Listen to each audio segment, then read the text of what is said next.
Hello, this is my curriculum assessment and analysis presentation, including the interview.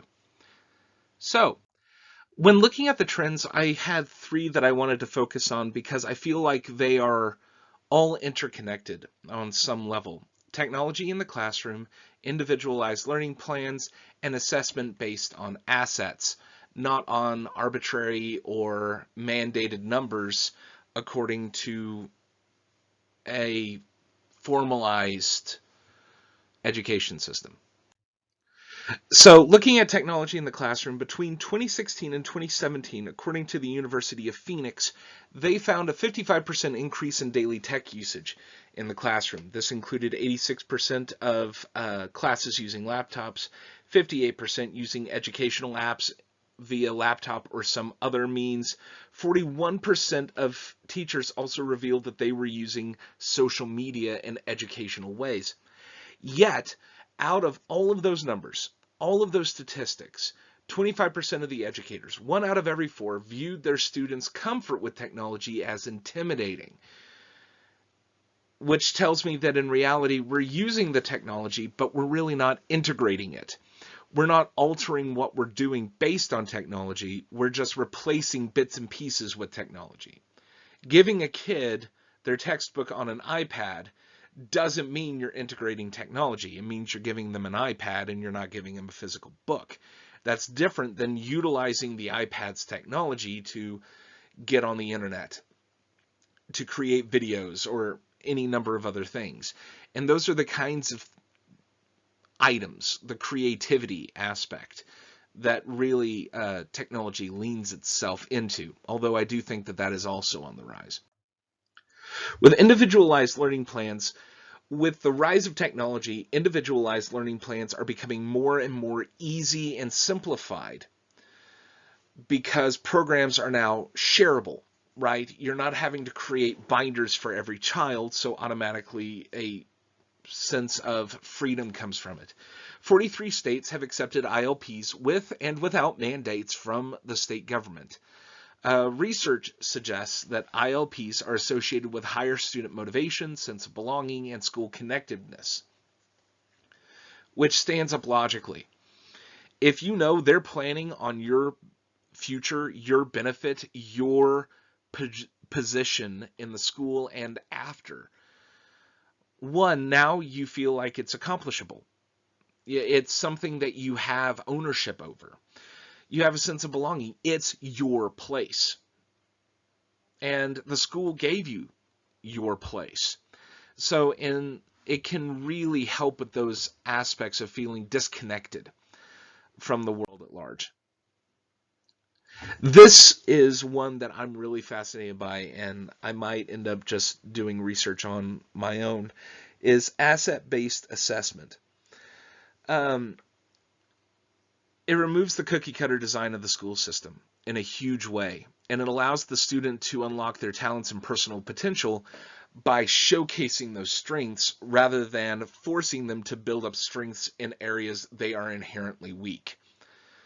You can't teach a fish to fly. You can't teach an artist math to only do mathematics.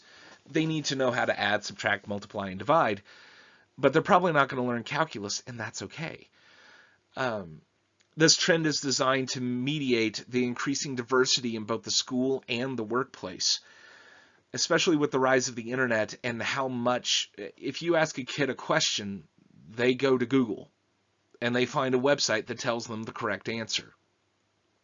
They don't need the same structures and systems that people have relied on for so long. Common Core. So the following slides have a few Common Core things, and then I'll give my rundown of it. So financially, Common Core makes sense. If all states use the same test and process, then it reduces the need for individual investment. It is benchmarked with international standards, meaning that students are far more comparable to successful programs around the world. It focuses on rigor and consistency, and it gives a benefit to professional development. Question though, and this is a con to me, is does every kid need to be a professional? What happened to blue collar? What happened to capable? Professional to me immediately makes me think suit and tie and working at a desk. That may be a personal thing, but it's there. Cons, as it currently stands, there's a massive amount of adjustment in teaching material and style that is difficult for the teachers and students. It lacks specificity, creating gaps that are then translated into worsening grades on high-stakes tests that are mandated and required. And while the academic side of the student is well represented, the emotional and developmental side is nearly abandoned by the current standards. You don't like math and you're not going to use it. That doesn't matter. It loses a lot of the flexibility that education intrinsically can have. My personal view is Common Core has failed its intent, but that intent is still valid. We as a society have picked the wrong things to focus on and require our children to learn that. That has created standards that have good intent and ideas without focus or application. It needs to be reworked with reality in mind rather than obtuse idealism. The world isn't the same. And that sounds very cliched, and it is, but the world is not the same. Using an older world methodology, while it can be massively beneficial to some children, is also a massive hindrance to many more. The more specific you get in your application of something, the more dangerous it becomes to children that focus isn't on.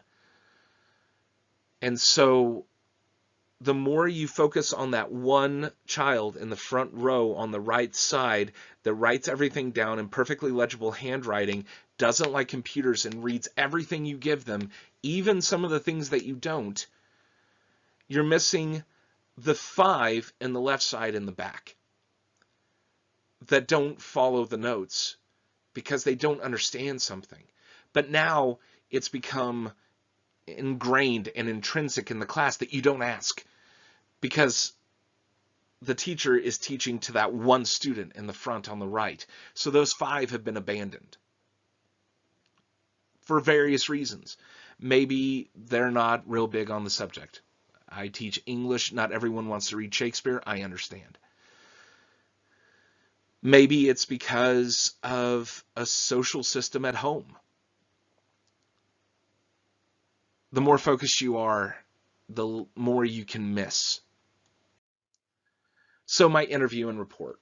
So each one of these slides will have 2 questions on them and allow you to see a shortened version of this. When I post this video, I will also post a link to the full interview with written out responses. So describe the process or steps in adopting a new curriculum. The majority of our conversation focused on building a team of stakeholders that can analyze any curriculum issues that arise. No one person is in control of all of it on their own. The team established reviews and researches curricular and pedagogical standards.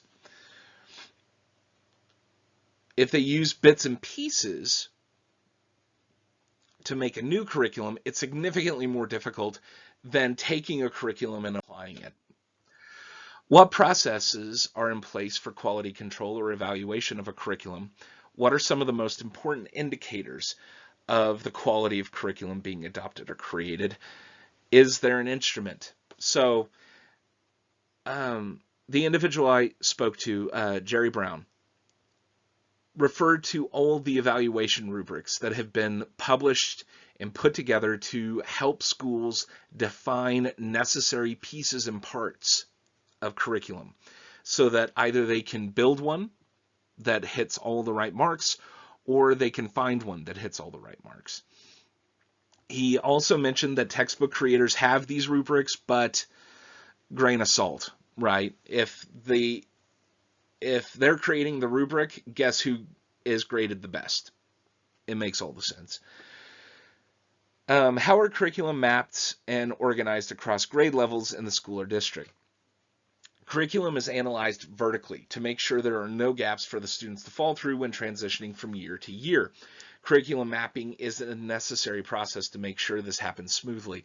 It really is kind of, if you think about teaching as laying down tile, the curriculum map is the grout. It makes sure there is a smooth transition from one massive chunk of time to the next massive chunk of time, guaranteeing that nothing gets in there and creates an interruption. The better the curricula is mapped, the better the curriculum functions. Is there a review or development schedule? For Hayes Middle and High School, it's a 7-year rotating plan unless something changes in the standards during that time period, like new science standards that have come out, or mathematics, or ELA. Then when new standards come out, they have to revise the curriculum to make sure that they're hitting the standards adequately. The intent of this process is to guarantee the validity of the curriculum as well as how current it is. The curriculum can be altered or updated, but is not mandated to be upgraded or updated during those times. Jerry and I spoke primarily over two philosophies, traditionalist and reformist. The philosophy of a district greatly alters curriculum adoption and development.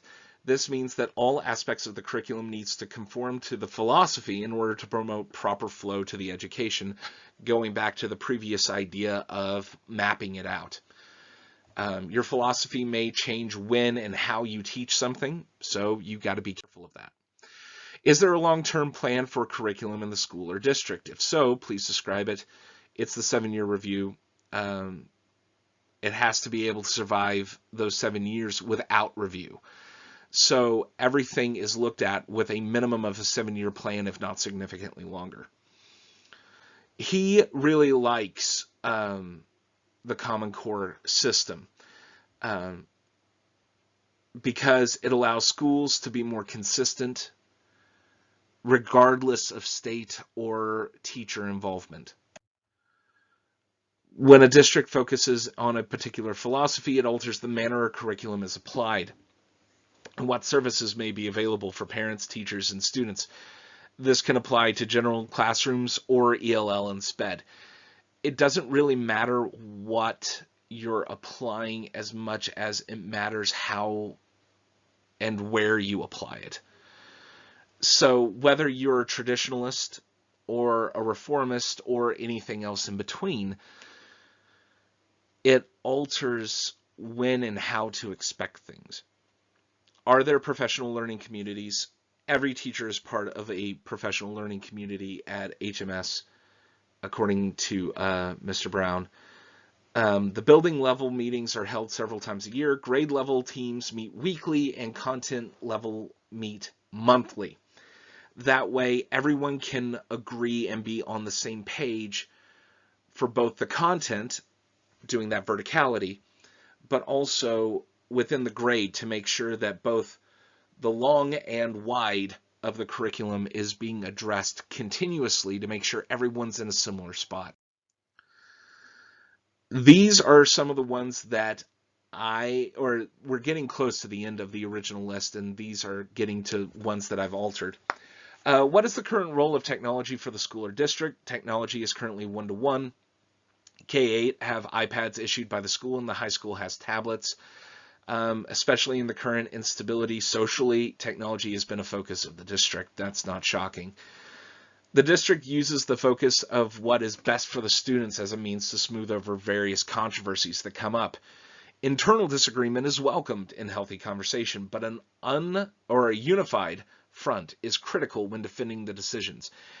Don't badmouth the district outside of the district, if that makes any sense.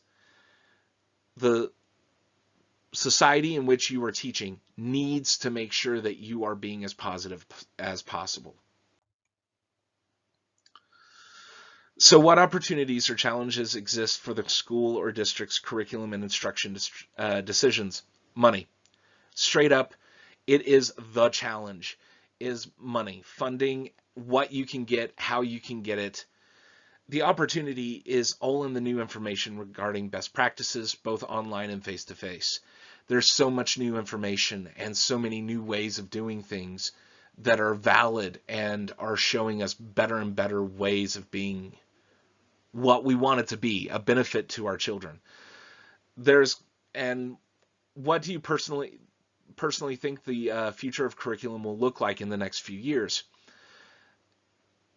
He said there's going to have to be a dramatic shift to digital and online delivery systems. Curriculum will start to reflect personalization and progression rather than traditional forms. How has the coronavirus outbreak affected your decisions on how to approach curriculum? It forced the schools to look at the curriculum from a new point of view, massively. Business as usual will not function anymore the way it has been. Progressive models will be more necessary to adapt to the needs of the communities and students.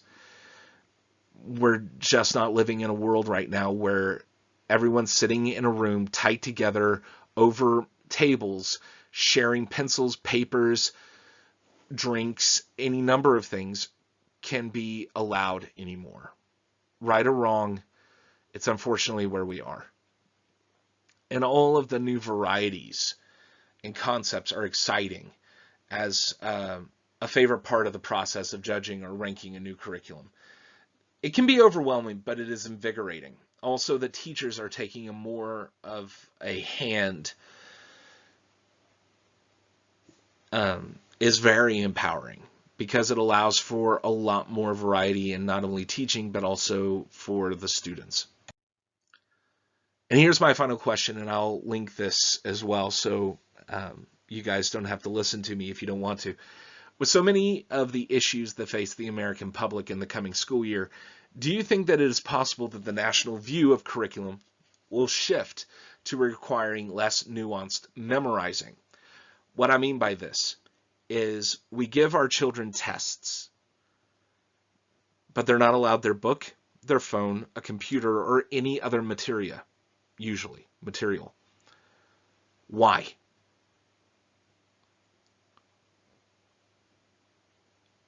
I've never used the quadratic formula without looking it up since I graduated. That doesn't mean it's not good to know of, and I know how to use it. I know about Pythagoras. I understand the concept of right angles and everything else. But the reality of it is, do I need to memorize it? Because right now it feels like a lot of our school is focused on this. With the rise of coronavirus and so many other issues that have been facing education for so long, do you think we will move away from that, or do you think that we will end up doubling down on traditional forms and methods? And here are all of my references. If you go back through my slides, you can actually see, according to the superscripts at the end of where I used them, where they showed up. Thank you very much, ladies and gentlemen, for your time. I know it was a long one, but I had a lot to talk about. So I guess sorry, not sorry. Thank you very much and have an amazing day.